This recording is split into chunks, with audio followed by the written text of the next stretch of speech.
This Chinese drone is straight out of a James Bond movie. I'm Kurt the CyberGuy. In the wrong hands, this amphibious drone that can swim underwater and shoot into the sky could be dispatched on some dastardly missions. Watch as a TJ Flying Fish drone gets put to the test diving into a surface swimming pool from flight. You're looking at a wild invention from China's Shanghai Research Institute for Intelligent Autonomous Systems, along with some other brainiacs who are inventing some outrageous stuff. This TJ Flying Fish drone weighs just 3.6 pounds. It can hover midair for 6 minutes and swims at speeds of 6.5 feet per second underwater. Here's where it gets even more interesting.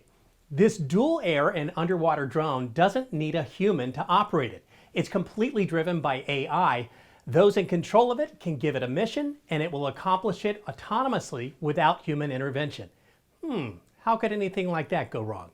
Keep your eye on the sky, and if you see anything suspicious in your pool, see if it resembles this amphibious drone being developed in China. We'll keep watch on this and other amazing technology. Just sign up for my free newsletter right here at cyberguy.com.